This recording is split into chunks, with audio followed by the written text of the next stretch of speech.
Hi guys, it's Dylan from Bijou Diamond Jewellery in London with another watch video, and today we're taking a look at the Rolex Explorer II reference 216570 with the white dial.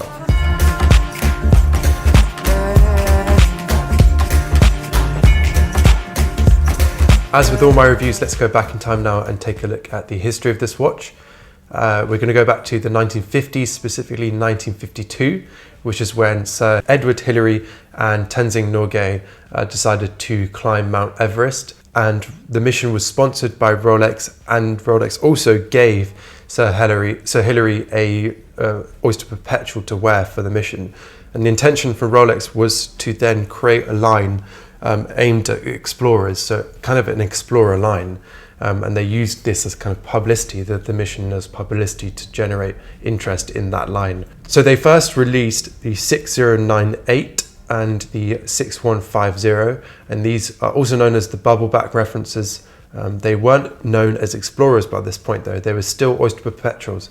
It wasn't until a year later though, in 1953, when they released the 6298 and the 6350, that they actually officially named these watches the Explorer, and that's when we saw them actually feature Explorer on the dials. We're going to move on to 1963 specifically, which is the next kind of milestone in the Explorer history, and that was the release of the 1016, which is a really cool looking watch. It's my favorite Explorer 1 reference. Really beautiful kind of military style looking timepiece. Yeah, fantastic classic looking timepiece. And that model remained in production until 1989. And then actually we're going to skip back in time though to 1971, which is when Rolex released the Explorer II. The Explorer II was aimed or featured a 24-hour bezel, fixed 24-hour bezel and a 24-hour hand.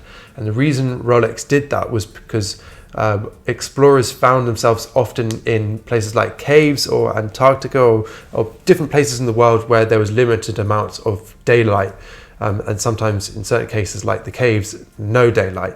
So people would be on long expeditions where they wouldn't see any light, and therefore it was difficult for them to be able to tell if it was during the day or the night. And so they didn't know when they were resting or carrying on with their mission. So Rolex decided to release a watch for those explorers that showed a 24-hour hand or a 24-hour scale, so that the wearer would know what time of day it was, if it was 4 a.m. or 5 a.m. or 5 p.m. The watch also increased in size from the older, smaller size at 36mm up to a 39mm case size on this Explorer II. And that brought it in line with the GMT Masters and the Submariners at that time, where lots of people were looking for slightly larger watches. And the watch was not a dual time zone watch like the GMT Master. You could not independently adjust the 24-hour hand of the rest of the timepiece. You could only display one time zone at a time. Rolex also made the hand orange on this watch. The orange hand was designed so that the wearer could see it really easily. If they just pointed a torch at the watch, they'd be able to quickly see exactly what time of day it was without having to kind of search the dial more thoroughly.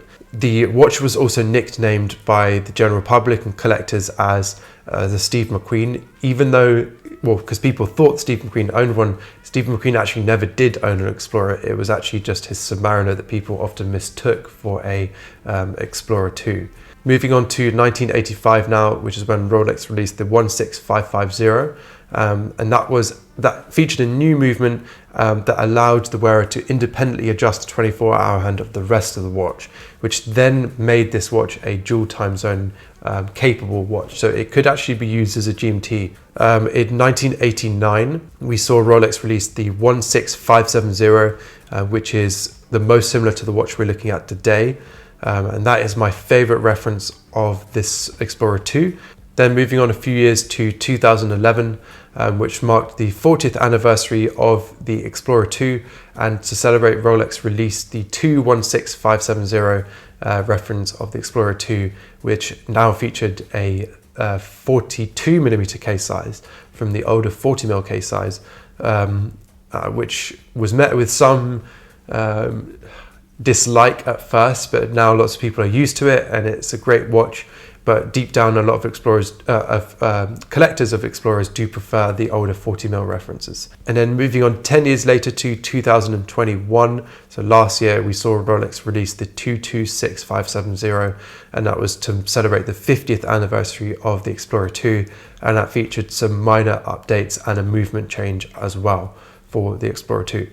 So that concludes the history of this watch. Let's take a look now at the features. Starting with the clasp, we've got a standard oyster clasp on this watch with a brushed top finish and polished sides. The clasp features an easy link adjustment, which allows the wearer to expand or contract the bracelet by 5mm, which is great in the summer when your wrist expands a little bit in the heat, or in the winter when it contracts a little bit in the cold. Moving on to our bracelet now, we've got a standard oyster bracelet in brushed finish, which looks fantastic in my opinion. I really like the brushed finish oyster bracelets like the Submariner. I think it gives the watch a much more tool-like finish or a feel, which obviously is exactly what Rolex is going for an Explorer II. That's exactly the purpose of an Explorer, is to be able to be worn and kind of not battered around, but within reason used, you know, on a professional style or scale. You're not having to really think too much about dinking it. You just want to be able to wear it and enjoy it and use it for its purpose.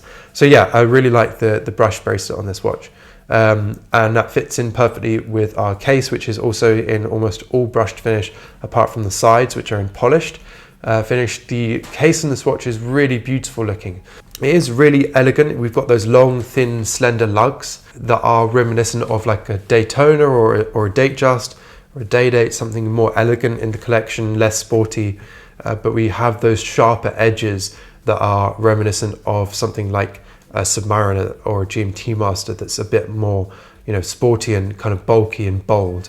So it's got a really nice marriage of those two styles, the elegance and the sporty kind of bolder feel. So I really like that about the Explorer. I really like the smaller crown guards on this watch as well, and that really thin, slender crown too. It's very compact, and it kind of almost makes this watch look as if it is just got a completely rounded case. It doesn't feel too kind of it's asymmetrical like maybe Submariner does, or a Daytona with those pushers. It definitely feels less obvious that it does have crown guards, in a way similar to the new Air King that we've seen.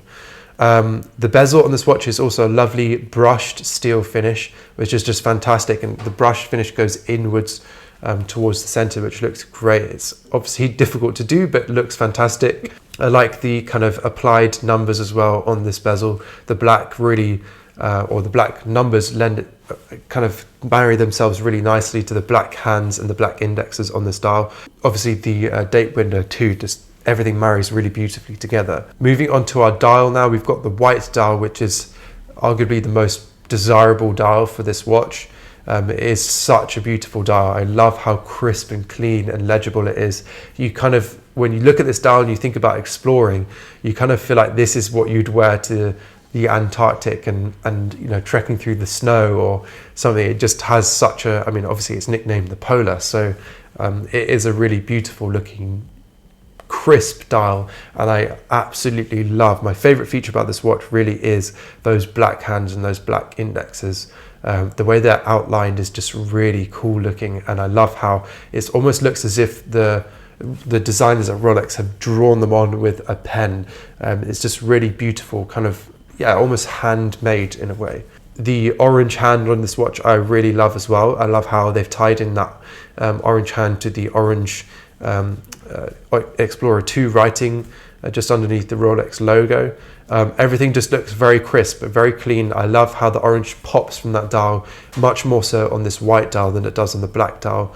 I love the way that the date window on this dial just seamlessly fits into the actual dial itself. It kind of just is so perfect. In a way, on this watch, I'd love to take off that Cyclops glass and put a flat crystal on the watch, just because I think it would just look so great to see that date window completely blend into the dial. I think it would just look fantastic. But yeah, overall, beautiful dial, beautiful case, beautiful bracelet, everything about this watch is just really, really nice. It is a 42mm case size, which is much larger than the watch that I would prefer. I prefer kind of around 38, 39mm, sometimes 40, depending on the brand. But this watch doesn't wear too large. The white dial definitely wears larger than the black dial equivalent of this watch, but I do really like the way this watch sits on your wrist. I personally prefer the older reference, the 16570, because it is 40mm and it definitely wears smaller and flatter.